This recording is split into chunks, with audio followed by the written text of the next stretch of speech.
Yes, if you go in the entrance there, there'll be a lady on reception. Thank you. All right.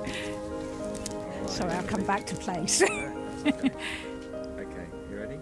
Yeah. 3, 2, 1. Just over 2 years ago, Mountbatten Isle of Wight and what was then Countess Mountbatten Hospice in Southampton and Hampshire came together to really look at the benefits of two hospices working more closely and the synergies and various things that can be achieved through working together in that way. I'd like to just reflect a little bit on the progress made over that time and particularly over the last year. So one of the issues with Mountbatten Hampshire has been a lack of investment both in services and in estates over a number of years. So we've really been focusing very much on trying to get the organisation more fit for the future. Okay, so this is one of our newly refurbished side rooms, and what we're trying to create in these rooms is a less clinical feel with some nice bright colours. Of course, we've got to have the equipment that people need in here, but the important thing is it's comfortable, it's bright, it's light, it's airy, and also being able to access that outdoor space, which is really important for people. I think it's fair to say that we've got a significant amount of work to do across the building, and you'll see parts of the building where we've started to do some of that work. This office is a good example. You will read in our annual review that we put in place services across the system which are now 24/7. You can't have a hospice service where some of it is not available 24 hours a day, 7 days a week. People don't die just during working hours, so having a team that can respond in the middle of the night to people who need it, to crisis calls, to calls for help, and physically go out and visit those people is really, really important. We also have put in place a domiciliary care service. So domiciliary care is the kind of care that's normally provided by social services or private companies.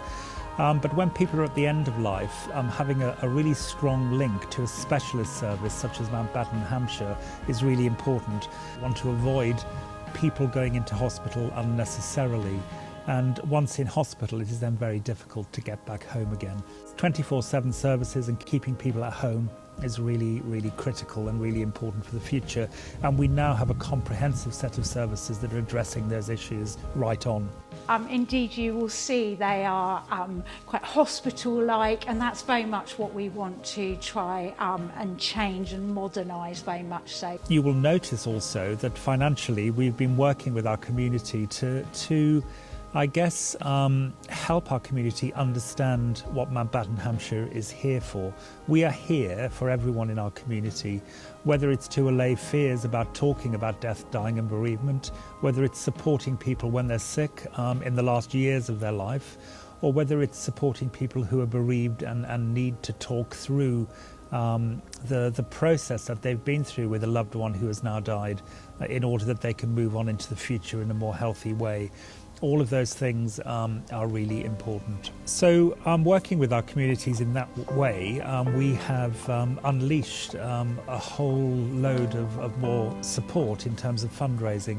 It's very clear that hospices survive because of the love affair that their local community has with them. And creating that relationship with our community for the future has been a big part of our work and will continue to be so for the future. You will notice when you see our financial reports for this year that we look particularly healthy. And I guess that's been to do with two very specific things. One has been the really incredible support we've had from our local community in terms of donations and fundraising. But also we've had some support during the last year from the government, particularly supporting us during the COVID period. And that money has been very, very welcome. But I don't want people to think we are more well off than we are. What we know is over the next year there's going to be a 30% drop in fundraised income due to COVID, and that's because it's going to take us time to get back into the swing of making sure our fundraising events and people are supporting us in the way that we need. We've been working together 2 years. One of those years or more has been affected by the COVID pandemic. And the effects of that have been incredibly dramatic in all kinds of ways. And I would like to thank our staff and volunteer team for everything they have continued to do during that period. So, when people are dying, you can't care for them virtually. So it's been really important that our staff have continued to go and visit people at home. We've continued to take admissions into our hospice beds because you can't ignore people who are coming to the end of their life, and we need to look them in the face. We need to hold their hand. We need to be able to give them the care with the compassion and expertise that they deserve. And we have continued to do that in spades. We've also continued to support our partners in care homes, particularly looking after people coming to the end of their life with COVID, and sharing our expertise, because part of our values is being generous and giving away what we know. So we will always work with our partners and stakeholders in the best possible way to ensure that wherever people die, they get the highest quality care that they can. I just want to say I think the values of Mountbatten have been an important part of how we've seen ourselves through what has been probably one of the most challenging times we've ever lived with. And the expertise that comes with our staff, who are experts in pain and symptom management, in psychological support, in social work and in spiritual care, that expertise has really shone through over the past year, and hopefully will be a major reason of how we survive and how we develop into the future. What's really exciting about this area is we're going to create a new social hub in here with a new cafe and fully commercial kitchen. And that's going to be created just behind us here. We're going to have a new cafe that our patients, our visitors, our staff, our volunteers, and indeed the local community will be able to come into this building and it really be the social hub. So one of our major issues with regard to Mountbatten Hampshire for the future is the state of our buildings, the estate that we have in order to deliver some of the care from. So our inpatient unit, where we have our beds, our day centre, our sort of office space, our clinical rooms where we offer bereavement support, physiotherapy, that kind of thing. There's been a real lack of investment in this building for the last 20 or 30 years, to the point where we probably don't have a building fit for purpose. We don't have a building that's really going to help us develop the services in the way that we've been talking about. So over the next 5 years or so, we need to ensure that this estate, that this building is fit for purpose and is fit for the future and is fit for what our community will need from us as services develop and as needs develop. So first of all, we need to do a refurbishment of the building we have, which we have begun, but we are going to need to raise some money to ensure that we can do that to full effect. And we need our community to get behind us with that. At some point in the next 5 to 10 years, we are going to have to find a way of rebuilding a hospice for Southampton City and the West Hampshire communities. And that's not an inexpensive piece of work. It's essential that we have the right place, the right building to deliver some of the services from.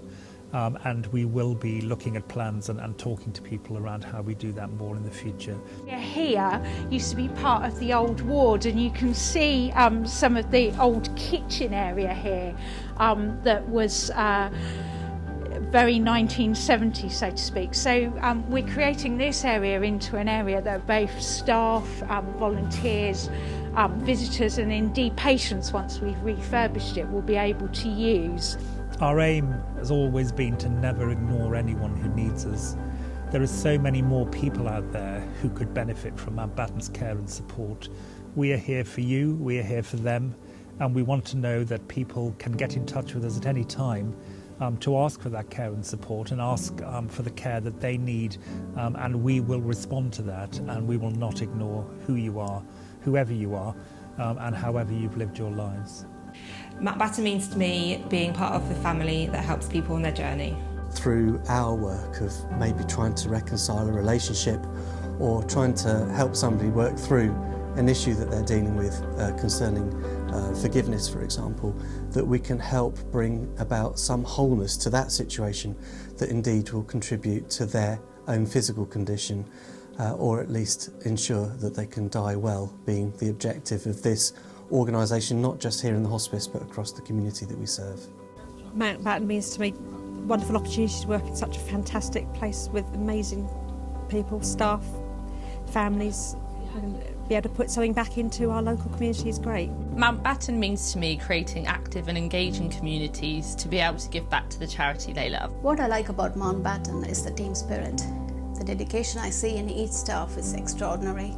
It pushes me to do my best every day. Mountbatten is a place where everyone pulls together. We work as a team. It's a great place to work. Mountbatten means to me everything you would want for yourself or a loved one when living with a palliative illness. With our expertise, values and commitment to care, we'll be with you every step of the way. Mountbatten is not only run by its values, but it lives by them. Mountbatten is responsive and we're here for everyone. So Mountbatten means to me, it's very much about serving the people and communities of Southampton City and West Hampshire as they come towards the end of their life. We need to be here for our community.